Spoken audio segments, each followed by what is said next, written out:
कल हमने जो रीड आउट किया था उसी बेस पे चलते हैं। कल हमने 3 डेफिनेशन पढ़ी थी, शॉर्ट में एक बार देख लेते हैं।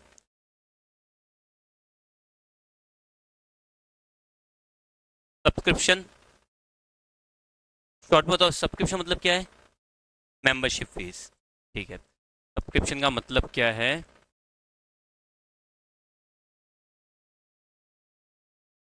Membership fees. अब मेंबरशिप फीस इसका नेचर क्या होगा?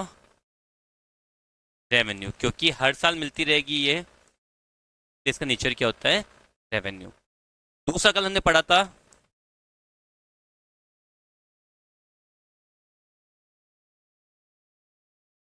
लाइफ मेंबरशिप फीस, इसका मतलब क्या था? इसका मतलब क्या होगा? One time payment. कोई अपनी मेंबरशिप फीस, सारी की सारी फीस एक बार में एक ही इंस्टॉलमेंट में दे रहा है, तो उसको हम लोग क्या बोलते हैं? Life membership fees. Complete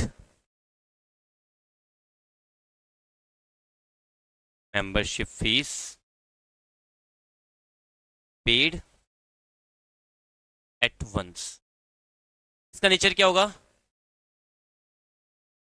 nature क्या होगा? कैपिटल। कैपिटल और रेवेन्यू हम लोग क्यों डिफाइन कर रहे हैं? कोई भी चीज इनकम एक्सपेंसेस है या एसेट या लाइबिलिटी, मतलब इनकम एंड एक्सपेंडिचर में जाएगी या बैलेंस शीट में जाएगी, ये डिफाइन करने की।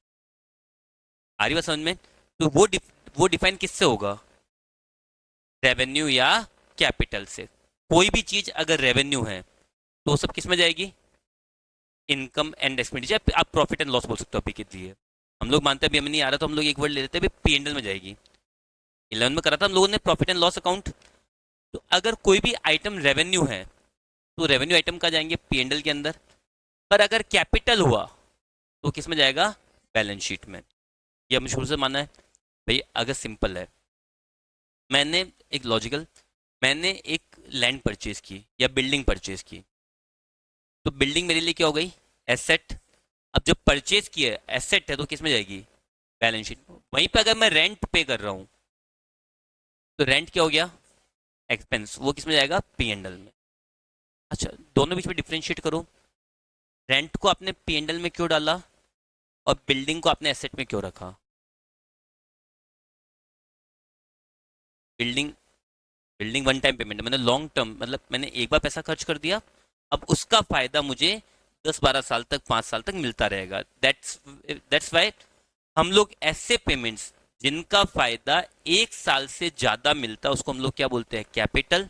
और जिनका फायदा 1 साल से कम मिलता है उसको हम लोग क्या बोलते हैं? रेवेन्यू। तो रेंट मुझे डे टू डे हर बार पे करना है तो मेरे लिए क्या हो गया? रेवेन्यू। हाँ, अब कोई बोलेगा 5 साल का रेंट एक साथ दे दिया तो नो डाउट वो मेरे लिए एसेट हो जाएगी।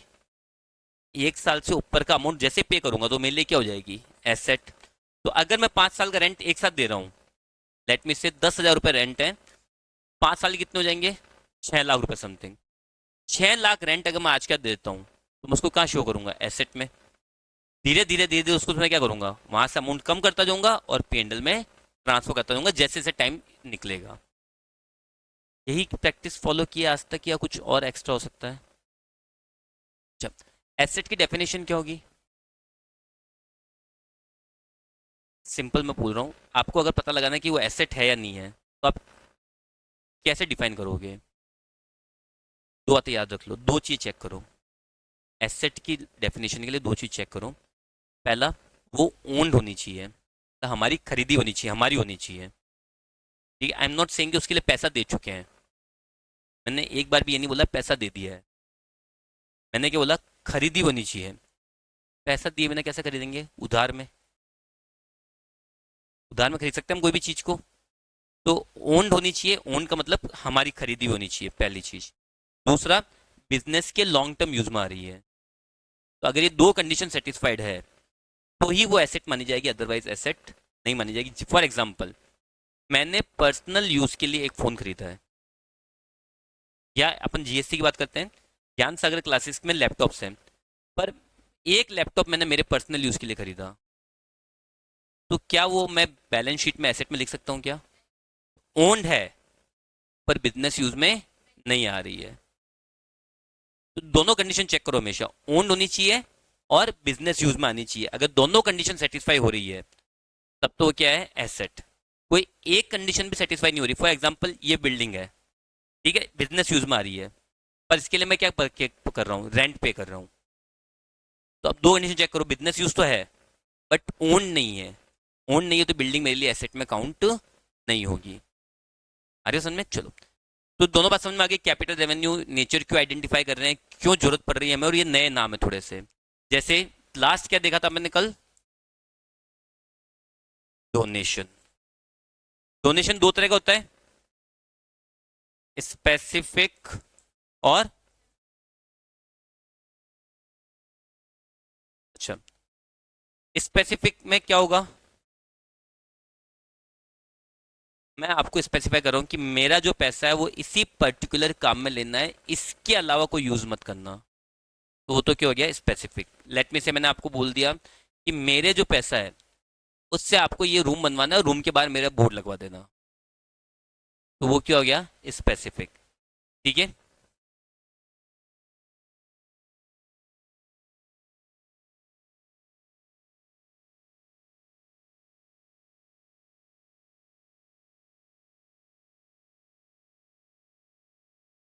डोनेशन मिल रहा है स्पेसिफिक इंस्ट्रक्शन के साथ में। तो अब मैंने आपको पैसा दिया, लेट मी से आप एक अच्छा सा भवन बना रहे हो, तो मैंने आपको बोला कि इस पैसे से ऊपर थर्ड फ्लोर बनवा देना, और अभी ग्राउंड फ्लोर बन रहा है। तो मैंने पैसा किसके लिए दिया है, थर्ड फ्लोर के लिए। अब वो पैसा आपके लिए अभी क्या बन गई, अब जब तक आप थर्ड फ्लोर नहीं बनाओगे, वो पैसा खर्च नहीं करोगे, तब तक पैसा पड़ा है। मैं बार बार आपको परेशान कर सकता हूँ, कब बनेगा थर्ड फ्लोर, कब बनेगा थर्ड फ्लोर। आ रही बात समझ में? तो अभी वो आपके लिए क्या जनरेट हो गई, लाइबिलिटी। भाई आपको मैंने पैसा तो अभी दे दिया, पैसा आप संभाल के रखना आपको, जब तक के थर्ड फ्लोर नहीं बन जाता है तब तक वो मेरे लिए एसेट और आपके लिए क्या हो गई, लाइबिलिटी। ठीक है, तो ये कहाँ जाएगी, इसका नेचर क्या हो जाएगा, कैपिटल, और ये किस में शो होगी, लाइबिलिटीज में। और इसके लिए हम लोग क्या करते हैं, एक स्पेसिफिक फंड बना देते हैं। इस डोनेशन के लिए हम लोग क्या करते हैं, एक स्पेसिफिक फंड ही बना देते हैं कि भाई हाँ ठीक है, मैं वो बिल्डिंग के लिए बनाना, मिला डोनेशन तो मैं किस में डाल दूंगा, बिल्डिंग फंड में। ताकि ध्यान में रहेगा हमारे को कि यार ये बिल्डिंग के लिए हमारे पास फंड आ रखा है और इस फंड को क्या करना है, यूज करना है। इसलिए मैं उस चीज के लिए स्पेसिफिक क्या बना दूंगा, एक फंड बना दूंगा। यहाँ पे क्या होगा, जनरल मतलब क्या हुआ, कुछ मैंने आपको पैसा दे दिया कि मेरी बहुत इच्छा है इस भवन के अंदर मैं भी कंट्रीब्यूट करूं, मेरी तरफ से आप 1 लाख पकड़ो, बात खत्म। अब आप उससे फर्स्ट फ्लोर बनवाओ, सेकंड बनवाओ, सीढ़ियाँ लगवाओ, या रेनोवेशन करो, कुछ भी कराओ, मैं वो मतलब नहीं है। तो विदाउट इंस्ट्रक्शन आपको जो डोनेशन मिल रहा है, तो अब आप उसको चाहे जैसे काम में ले सकते हो। तो वो आपके लिए क्या हो गया, रेवेन्यू, और वो आपकी क्या मानी जाएगी, इनकम। सॉर्टेड है, यहाँ तक कोई डाउट, क्लियर है? अच्छा, नेक्स्ट। इसके बाद में किस किसने ये बोर्ड्स देखे कभी,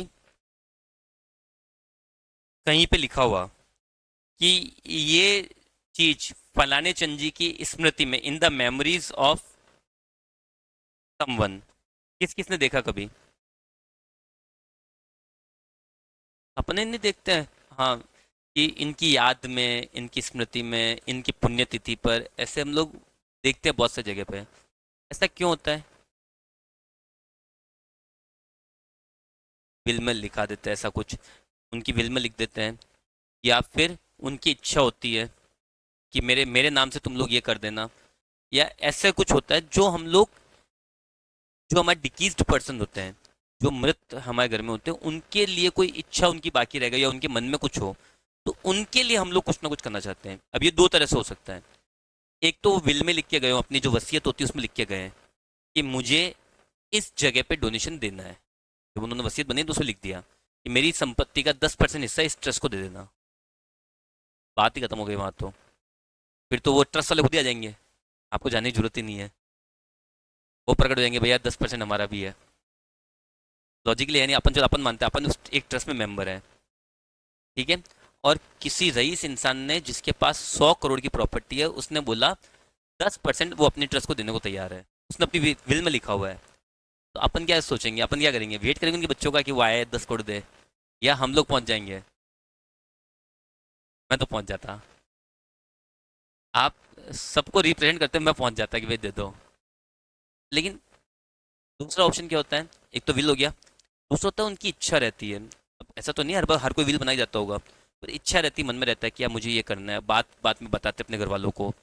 और घर वाले अगर अच्छे होते हैं तो वो लोग क्या करते हैं, अपने पेरेंट्स की या अपने ग्रैंड पेरेंट्स की इच्छा के लिए उस चीज़ में वो क्या करते हैं, दान पुण्य कर देते हैं उनके नाम से, किसी भी नाम से। लाइक उन्होंने बोला होगा यार मुझे ना इस जगह पे कभी डोनेशन देना है, या इस मंदिर में इस संस्था में डोनेशन देना है। अब आपको आपने बात सुनी तो सही, ठीक है, पर आपको कुछ ध्यान नहीं तो एक्सपायर हो गए, तो अब आप उनकी याद में उनकी आखिरी इच्छा के नाम पे क्या करते हो, वो डोनेशन देते हो। तो ये जो पूरी एक्टिविटी होती है, ये सब किस पॉइंट ऑफ व्यू से हो रही है? जो डिकीज पर्सन है उसके लिए, जो मर चुका इंसान उसके लिए हो रही है। तो उसको यहाँ पे हम लोग क्या बोलते हैं, लेगेसीज। वो एक लेगेसी मेंटेन कर रहे हैं, हम नहीं बोलते लेगेसी मेंटेन कर रहे हैं। जैसे टाटा की लेगेसी क्या है, टाटा है, अपन सुना टाटा, उसकी लेगेसी क्या है?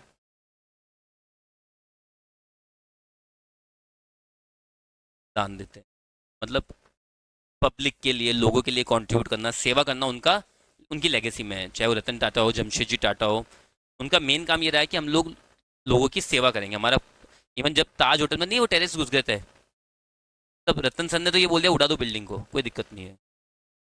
अगर इनको हटाने से, इनको मारने से, मतलब बिल्डिंग हटाने से मर सकते हैं तो उड़ा दो, कोई दिक्कत नहीं है। तो ये उनकी लेगेसी रही है कि हमें देश के लिए रहना है, बाकी से हमें मतलब पैसों से हमें कोई लेना देना नहीं है।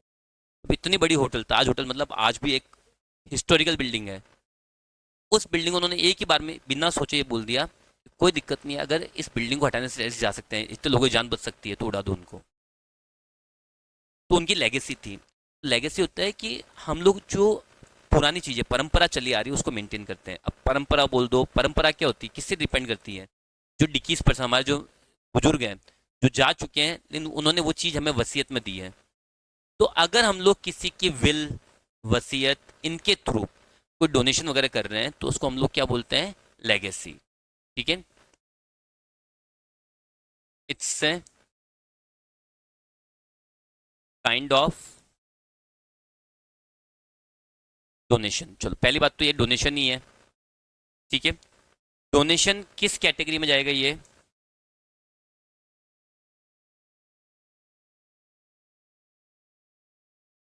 Donated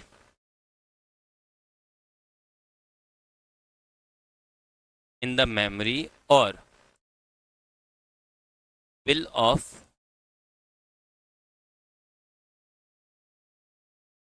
died person. जो मृत इंसान है, जो मर चुके हैं, उनके मेमोरी, उनकी याद में या उनकी विल के अकॉर्डिंग हम लोग क्या करते हैं, अमाउंट डोनेट करते हैं। अब इसका नेचर हमेशा क्या माना जाएगा, कैपिटल, क्योंकि ये लॉन्ग टर्म के लिए मिलता है, शॉर्ट टर्म के लिए नहीं मिलता है। ठीक है, और कैपिटल तो कहाँ शो होगा, ये पैसा मिल रहा है ना अपने को, तो ये हमारे लिए कहाँ शो होगा, लाइबिलिटीज।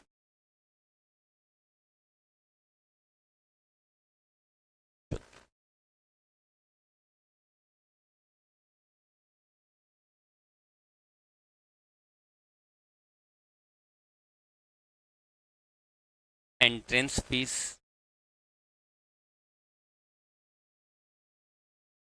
एंट्रेंस फीस क्योंकि अगर आपको मेरे एनजीओ के अंदर मेंबर बनना है तो आपको इतना अमाउंट पे करना पड़ेगा। रीज़न क्या है इसका? अगर एनजीओ मेंबर बनना, आप एक भला काम कर रहे हो, तो मेंबरशिप फीस क्यों ले रहा हूँ मैं आपसे? देखो, दो तरह से होता है, मैंने क्या बोला, दो पॉइंट है। एक, आप रेगुलर बेसिस दान करना चाहते हो, एक आप वन टाइम डोनेशन देना चाहते हो। अगर वन टाइम है तो फिर तो आप डोनेशन दो, बात खत्म कर दो। अगर आप मेंबर बन रहे हो तो मुझे आपसे क्या हो जाएगी, एक्सपेक्टेशन की हर साल एक स्पेसिफिक अमाउंट मेरे पास आएगी। अब अगर अगले साल आप मना कर दो, मैं तो मेंबर नहीं बन रहा, तो मेरी प्लानिंग तो फेल हो गई। मैं तो सोच रहा जैसे आप 10 जने हो, मैं 10 के 10,000 के हिसाब से मैं तो 1 लाख का सोच के बैठा हूँ कि मेरे पास 1 लाख का डोनेशन आएगा और मैं इस 1 लाख को यहाँ पे खर्च कर दूंगा। अब आपने दोनों ने मना कर दिया, होना कुछ भी नहीं, मैं उनको कुछ भी नहीं करूंगा, ना कर सकता हूँ। बट लॉजिकली मेरी प्लानिंग तो सारी फेल हो जाएगी। मेरे पास 1 लाख आने तो उसके कितने आएंगे, 80,000, 20,000 मैं कहाँ से लाऊंगा। वहीं अगर आप मेंबर्स बने हुए हुए आपने अगर एक बार एंट्री फीस दी थी, तो आप उसके लिए क्या रहोगे, सीरियस रहोगे। यार एंट्री फीस लगी, वो तो रिफंड होगी नहीं, कुछ होगा भी नहीं। तो इससे इसलिए हम लोग क्या करते हैं, कंटिन्यू रखते हैं। और जो कंटिन्यू कर सकता है वही मेंबर बनना चाहेगा। आ रही हो समझ में। बाकी मेंबर क्यों बनेगा कोई भी, बाकी तो आप डोनेशन दो, फ्री हो, आप भी फ्री, मैं भी फ्री, ना आपके ऊपर कोई बाउंडेशन। अगर आप मेंबर बन गए तो आपके ऊपर क्या आ गया, ऑब्लिगेशन आ गया, आपके ऊपर भी तो आया है क्या, हर साल सब्सक्रिप्शन देना आपको, हर साल मेंबरशिप फीस दो, आपके ऊपर भी तो ऑब्लिगेशन, आप भी तो बाउंडेड हो। और मेरे पास भी एक वो आ गया थॉट प्रोसेस कि नहीं, आप पैसा आ जाएगा आ जाएगा। तो जब दोनों ही तरफ से ये चीज़ है, तो मैं आपको सिक्योर करने के लिए भी, आप कंफर्म मेंबर बनना चाहते हो, इस कंफर्मेशन के लिए मैं आपसे क्या चार्ज कर रहा हूँ, एक एक्स्ट्रा एंट्रेंस फीस। ताकि वही लोग अब मेंबर बनेंगे जो रेगुलर रहना चाहते हैं, हर कोई मेंबर नहीं बनेगा। एक सिंपल है, जहाँ पे फॉर्म फ्री मिलते हैं वहाँ पे क्या होता है, अगर कोई जगह है, कोई इंस्टीट्यूट है जहाँ पे फॉर्म बिल्कुल फ्री मिल रहे हैं, तो क्या होगा, जाएंगे फॉर्म भर चलने, भर के आ जाते हैं, भरा, पकड़ो। कहीं पे फॉर्म के 100 रुपये लग रहे हैं, तो केवल फॉर्म के 100 रुपये, बाकी सब छोड़ दे, केवल फॉर्म के 100 रुपये लग रहे हैं। अब वही फॉर्म भरेगा जिसको सच में वहाँ पे कंटिन्यू करने का मन है। फिर आप रैंडम जाके फॉर्म नहीं भर के आओगे, क्योंकि 100 रुपये हमारे लिए तो बड़ी अमाउंट है एक बार के लिए कि गए 100 रुपये। अब अगर वो फॉर्म के 100 रुपये ले रहे हैं, तो फिर हम लोग रैंडम नहीं जाएंगे, हम लोग मन बना करके जाएंगे, नहीं हमें यहाँ पे कंटिन्यू करना है, हमें सच में चेक करना है, और वो सब कुछ पॉइंट ऑफ व्यू से हम लोग क्या करेंगे, वहाँ पर जाएंगे। क्यों, हो सकता है डेमो क्लास ले, डेमो क्लास समझ में नहीं, हम लोग ट्यूशन छोड़ सकते हैं, ऐसा कुछ भी है। बट वो फॉर्म के 100 रुपये रिफंड नहीं होंगे ना। तो हम लोग रैंडम जाके नहीं बैठ गए, एक तो कोई फ्री में फॉर्म भरो बैठो, तो हम बैठ के आगे क्या है, टाइम पास है, 10 3 4 दिन 5 दिन 1 हफ्ता जो भी होती है डेमो क्लास, बैठ जाएंगे, देख के आ जाएंगे, समझ में आया तो भी ठीक, नहीं आया तो भी ठीक, माइंड में कुछ चल नहीं रहा है। पर वहीं अगर आपने 100 रुपये का फॉर्म भर दिया, तो हम पहले सिंसियरली जाएंगे वहाँ पे, पूरा मन होगा कि नहीं यार रहना है या पढ़ना है, इस मन से वहाँ जाएंगे, फॉर्म फिल करेंगे और सिंसियरली वो डेमो क्लास वगैरह अटेंड करने की कोशिश करेंगे। माइंड में ये होगा कि नहीं रुकना है, पढ़ना है। वही फ्री वाली जगह क्या सोचते हैं, अच्छा वाला ठीक, नहीं तो जान दो बात। आ रही हो समझ में। तो एंट्रेंस फीस हम लोग किस लिए लेते हैं, ताकि जो पर्सन है वो लॉन्ग टर्म मेंबर रह सके। तो it's an entry fees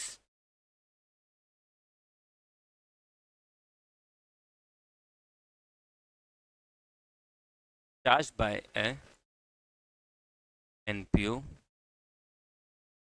from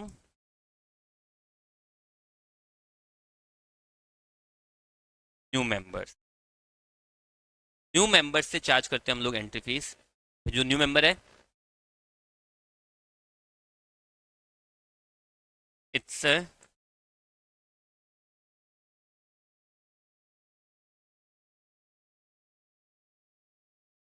1 time payment, ये पूरा पूरा क्या है, 1 टाइम पेमेंट है, एक बार पे करो बात खत्म। और इसका नेचर क्या होगा, सबसे बड़ा कंफ्यूजन इसका नेचर क्या होगा। नेचर कैपिटल भी हो सकता है,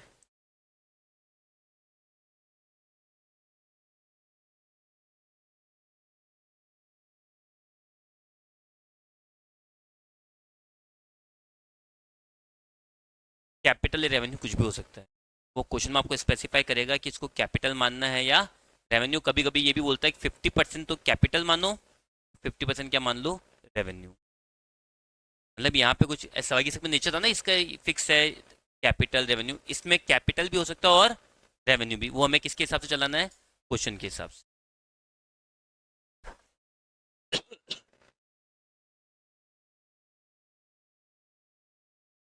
5 पॉइंट समझ में आ गया?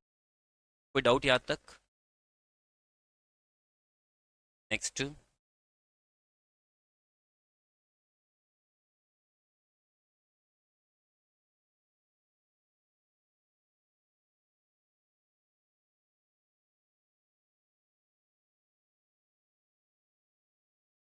Cell of fixed asset. अब समझो सेल ऑफ फिक्स्ड एसेट्स अलग से मैं क्यों समझा, क्या समझना। फिक्स्ड एसेट सेल करना। अब एक प्रैक्टिकल बात समझाओ, 1 लाख की एसेट है,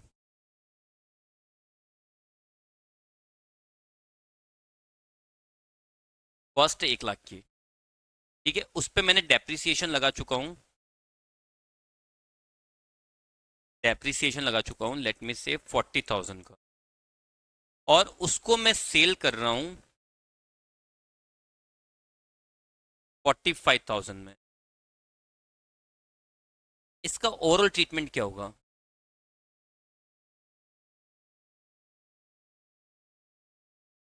ओवरऑल ट्रीटमेंट क्या होगा इसका, डेप्रिसिएशन, आज तक का जो डेप्रिसिएशन है वो किस में चल जाएगा, पी एंड एल में, ठीक है। मैं इसके यहाँ पूरा वर्ड लिख देता हूँ,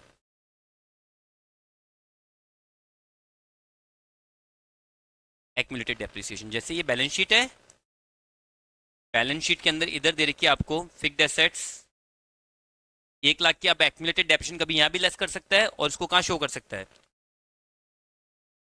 इस और, तो आपको एक्यूमुलेटेड डेप्रिसिएशन यहाँ दे रखी है 40,000 की, और बोल दिया सेल कर दी इसको 45,000 में। अब बताओ ट्रीटमेंट क्या दोगे आप,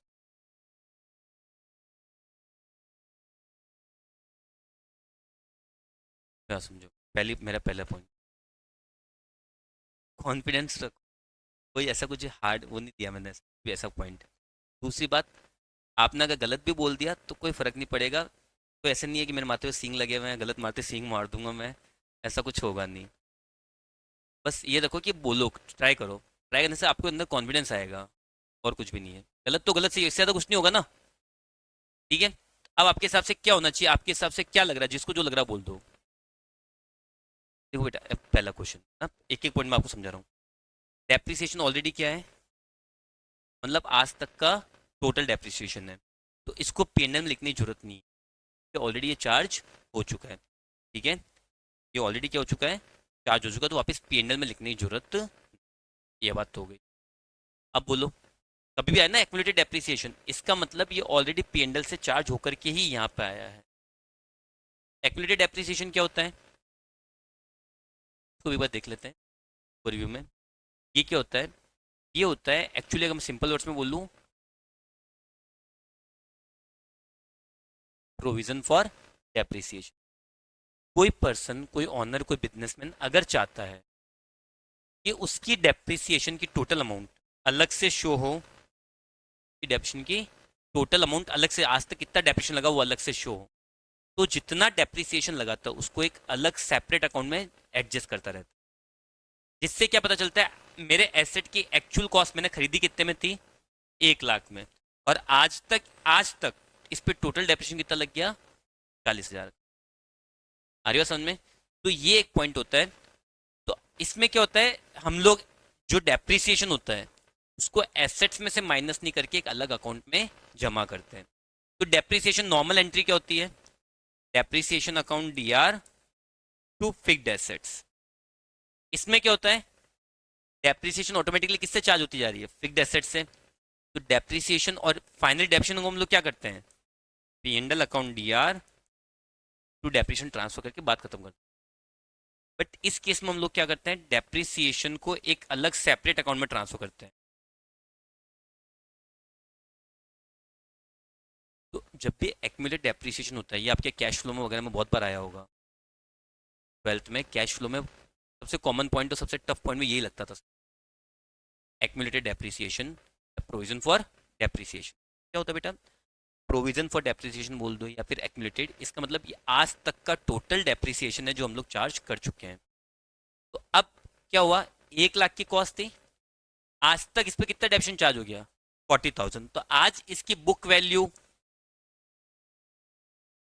का दूसरा नाम क्या होता है, रिटर्न डाउन वैल्यू। वो कितनी बच रही है, 60,000। इसको मैंने सेल कितने में किया है, तो क्या हो रहा है, लॉस हो रहा है 15,000 का। मैंने 60,000 की चीज को कितने में सेल किया है, 45 में, तो मुझे लॉस हो रहा है 15,000। अब मैं जब एंट्री करूंगा तो किस अमाउंट से करूंगा, 45 से या 15 से? मैंने 45 में बेचा तो मेरे पास कैश तो 45 आई है, कैश तो मेरे 45 आई, बट प्रैक्टिकली मेरे पास रेवेन्यू अमाउंट कौन सी है, जो लॉस वाली। ये 45 मेरे कौन सी अमाउंट हो गई, कैपिटल। तो जब भी हम लोग सेल करते हैं फिक्स्ड एसेट्स वगैरह को, तो always remember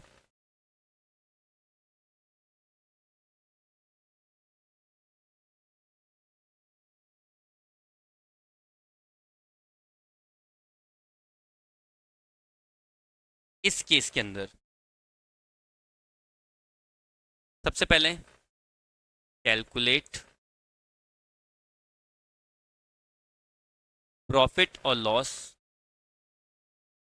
on sale. Profit और लॉस कैसे निकालेंगे,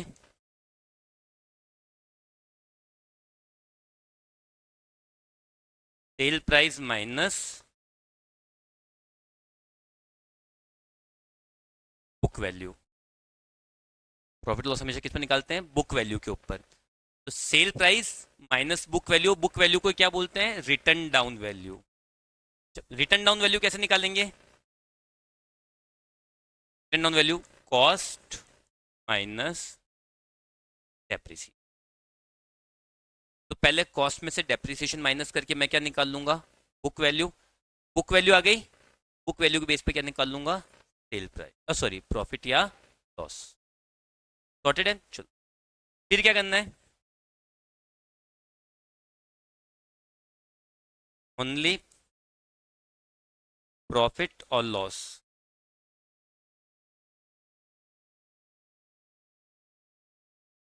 will be recorded in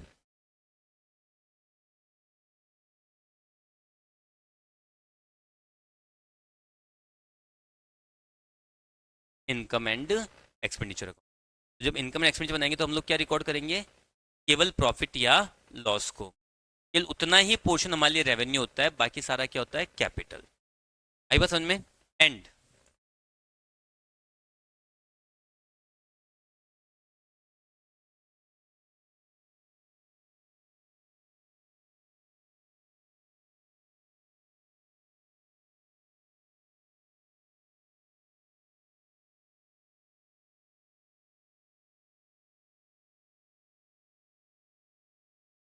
complete sale price will be recorded in receipt and payment. जितनी भी हमें सेल प्राइस है वो तो पूरी किस में जाएगी, तो इसको एग्जांपल में ये पूरे 45, ये पूरे 45 तो किस में जाएंगे, रिसिप्ट एंड पेमेंट में। बट इनकम और एक्सपेंडिचर में कितना आएगा, केवल और केवल 15,000। सॉर्टेड है, क्लियर। कितने पॉइंट, 6 पॉइंट हो गए, 6 अलग अलग वर्ड्स हुए, क्या क्यों, देखो एक बार वापस सब एक एक वर्ड में आपको आंसर करना है, ज़्यादा लंबा नहीं। Subscription, membership, life time, life membership fees, one time payment. फिर डोनेशन, एक वॉलेंट्री अमाउंट, एक वॉलेंट्री अमाउंट मतलब अपनी इच्छा से कोई स्वेच्छा से कोई भी पैसा दे देता है उसको हम लोग बोलते हैं डोनेशन। डोनेशन क्या हो सकता है, स्पेसिफिक या general. Specific donation foundation restriction, general free. ठीक है, फिर आज क्या देखा था, लेगेसीज, मतलब किसी की याद में, ठीक है, दैट पर्सन किसी की याद में इस तरह से। और फिर entrance fees, one time payment जब हम मेंबर बनते हैं। और last sale of fixed assets, sale पे क्या ध्यान रखना है, प्रॉफिट या लॉस का और किसी का। ठीक है, मेन ये कीवर्ड्स थे, इसका थोड़ा ज़्यादा ध्यान रखना एज कम्पेयर टू अदर, बाकी सब तो आपके याद रह जाएंगे, इसका ध्यान रखना। सॉर्टेड है।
आगे next.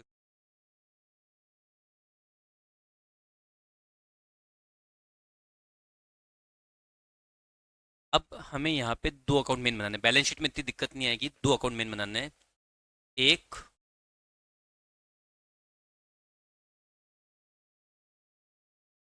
Receipt and payment account,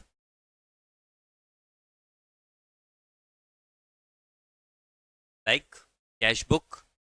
दूसरा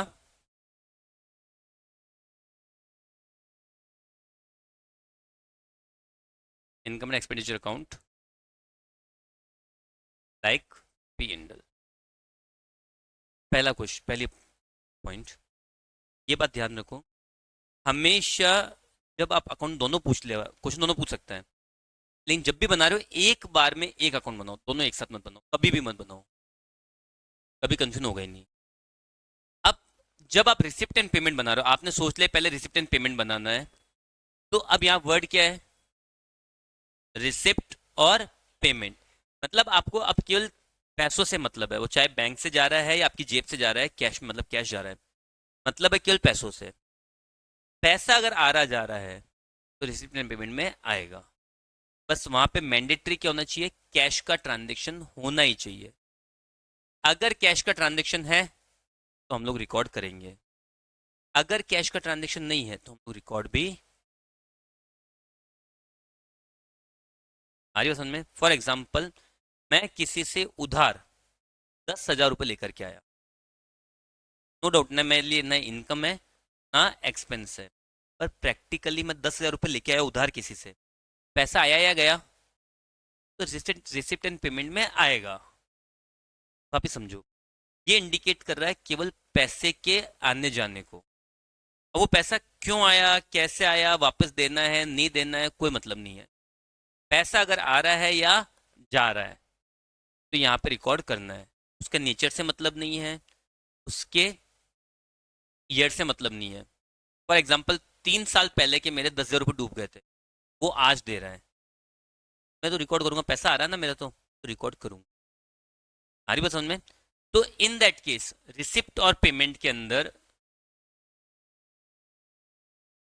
ऑल कैश ट्रांजेक्शन, मतलब कहीं से पैसा, केवल पैसा, और याद रखना जितना पैसा आया या जितना पैसा गया हमें उससे एंट्री करनी है। आ रही हो समझ में? किसी ने हमें बोला कि मैं आपको 6 महीने बाद डोनेशन दे दूंगा, उसने लिख के दे दिया, पूरे स्टाम्प पेपर पे लिख के दे दिया 6 महीने बाद डोनेशन दे दूंगा, तो बताओ रिकॉर्ड करेंगे या नहीं करेंगे? रीजन, पैसा आया ही नहीं। बस मैं अब जब रिसिप्ट पे बना रहा हूँ, मैं बिल्कुल दिमाग से सॉर्टेड हूँ, मैं वो देखना पैसा आया है या नहीं आया है। आ गया तो मैं लिख दूंगा, अब 6 महीने बाद वो पैसा सच में आ गया तो रिकॉर्ड कर लूंगा, नहीं आता तो नहीं करता, बात खत्म। तो केवल और केवल कैश ट्रांजेक्शन से मतलब रखना आपको इस जगह पे, और किसी ट्रांजेक्शन से मतलब नहीं है।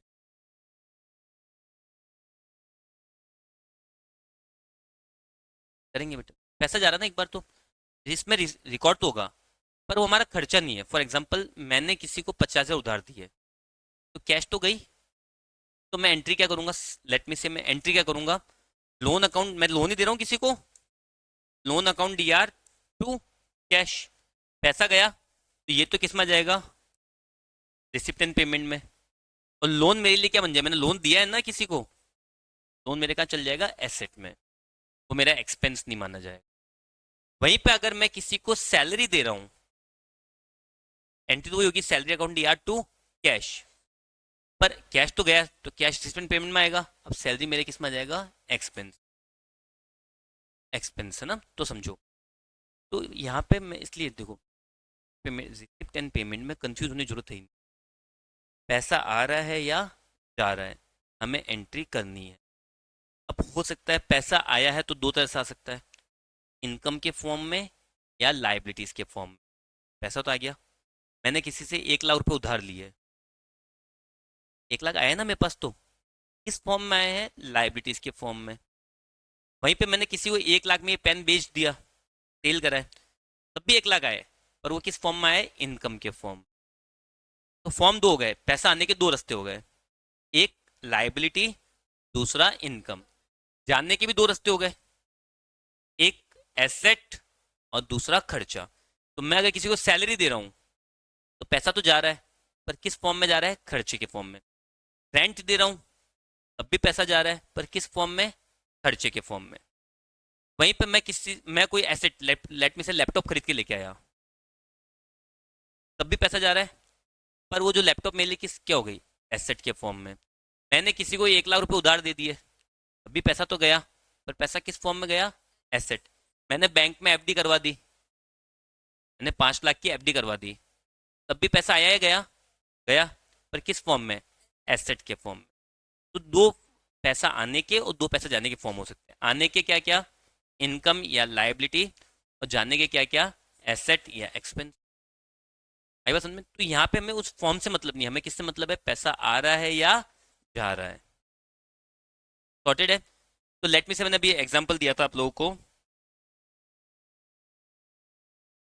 इस क्वेश्चन में मैंने उसकी वैल्यू कितनी थी? 60,000। बेची कितने में? 45 में। तो मुझे यहाँ पे प्रॉफिट लॉस इन सब से कोई मतलब नहीं है, ना मैं उसके नेचर डिफाइन कर रहा हूँ। यहाँ मैं केवल बता रहा हूँ रिसिप्ट या फिर पेमेंट। मैंने कितने में बेचा? 45 में। पैसा आ रहा है या जा रहा है? आ रहा है। कितना? कैश ट्रांजेक्शन कितना है? 45। मैं 45 से ही एंट्री करूँ। When I am preparing receipt and payment account, जब मैं रिसिप्ट एंड पेमेंट बना रहा हूँ, तब मुझे केवल कैश से मतलब है, कितना पैसा आया और कितना पैसा गया। ना मुझे उसके ईयर से मतलब है, ना मुझे उसके नेचर से मतलब है। For example prepaid insurance for next year, अगले साल का प्रीपेड है। तो अगले साल का मतलब पैसा तो आ रहा है, जा रहा है? जा रहा है। पैसा जा रहा है मतलब रिकॉर्ड करूंगा, चाहे वो इस साल का है या नहीं है, पैसा तो अभी गया ना। तो ये बात हमेशा ध्यान रखना, जब भी आप लोग इनकम एंड एक्सपेंडिचर बना रहे हो, तब आप सॉरी रिसिप्ट एंड पेमेंट बना रहे हो, तब आपको केवल और केवल कैश ट्रांजेक्शन पर ध्यान रखना है। कैश के अलावा आपको किसी ट्रांजेक्शन से मतलब नहीं है। जैसे एक पॉइंट है,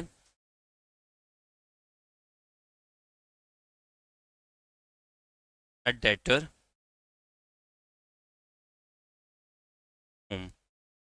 rupees 1 lakh were you become insolvent and only 70% amount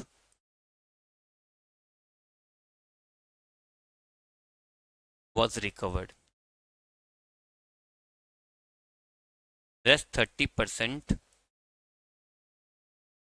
एक डेटर था जिससे हम 1 लाख मांगते थे, वो इंसॉल्वेंट हो गया, दिवालिया हो गया, उससे केवल 70% अमाउंट रिकवर हुई और 30% अमाउंट डूब गई। चलो रिसिप्ट एंड पेमेंट में अगर आप बना रहे हो तो किस साइड किस अमाउंट से एंट्री करो?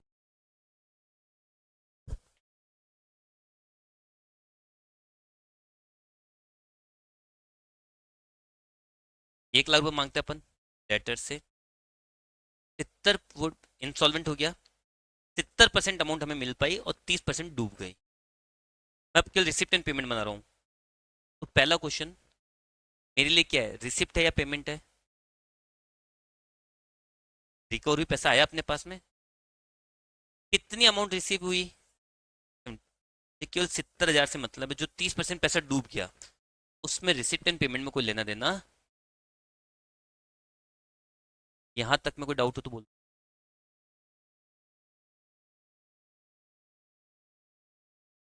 पक्की बात है। आगे चले अपन। Next, income and expenditure account. इसके अंदर पहली बात, हमेशा रेवेन्यू आइटम आएंगे।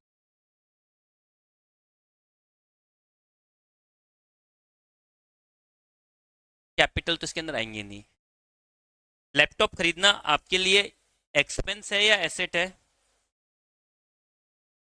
वो क्या होता है? Capital expense. कैपिटल इसके अंदर कुछ भी नहीं आएगा, फिर आएगा तो क्या? रेवेन्यू। एक पॉइंट क्लियर हुआ। वो भी कौन सा? रेवेन्यू आइटम्स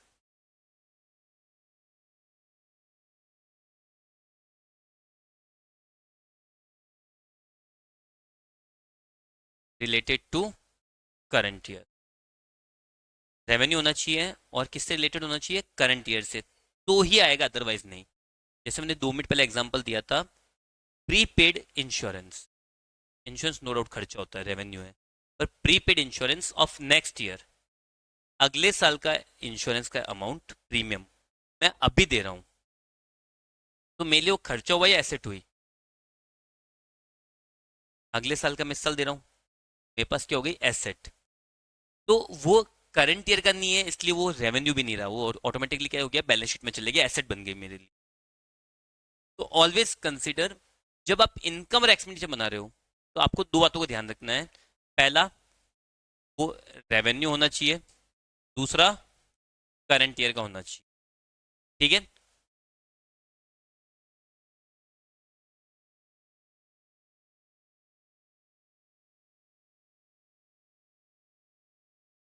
चाहे वो कैश में हुआ हो या नहीं हुआ हो, खर्चा खर्चा है, ठीक है। अब समझो, यहाँ पे जो फैकल्टीज है, ठीक है, उनकी सैलरी ड्यू हो चुकी है, तो बताओ वो खर्चा हुआ या नहीं हुआ, सैलरी ड्यू हो चुकी है, लेट मी से, अभी क्या चल रहा है, अप्रैल, मार्च मंथ की सैलरी ड्यू हो गई, मार्च मंथ की सैलरी पूरी ड्यू हो गई, अब बताओ वो खर्चा है या नहीं है,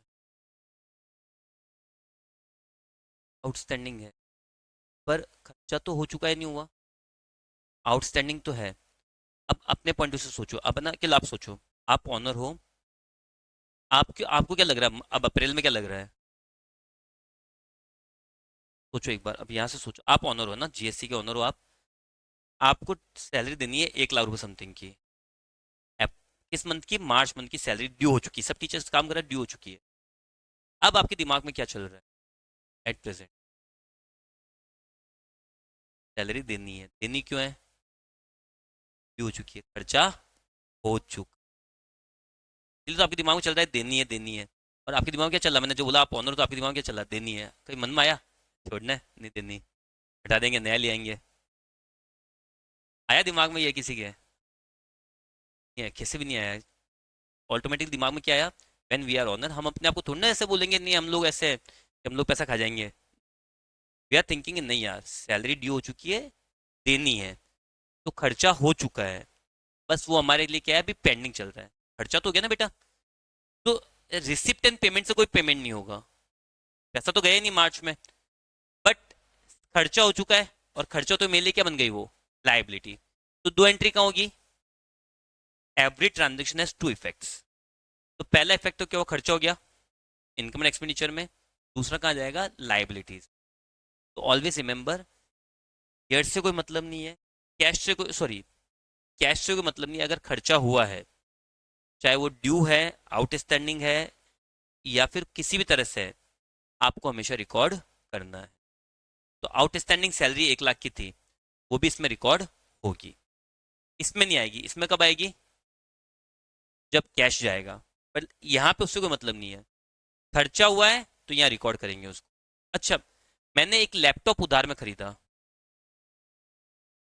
यहाँ आएगा इसमें, किल इसको, अब इसको बिल्कुल इग्नोर कर दो, इसको छोड़ दो, भूल जाओ इसको, तो मैंने लैपटॉप उधार में खरीदा, इसमें आएगा क्या,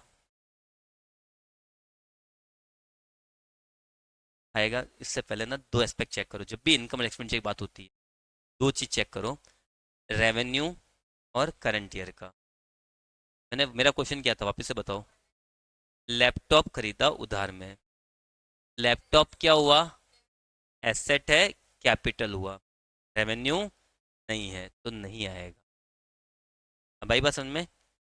तो जब भी आप इनकम और एक्सपेंडिचर बना रहे हो, तो हर ट्रांस, वैसे तो पता चल ही जाता है, सैलरी रेंट या खर्चे पता चल जाता है, कभी कुछ कंफ्यूजन हो, रेयरेस्ट कंफ्यूजन होता है, मैं बोल रहा हूँ फर्नीचर खरीदा, फर्नीचर खरीदा तो क्या हुआ, कैपिटल एसेट है, हमारी बात समझ में।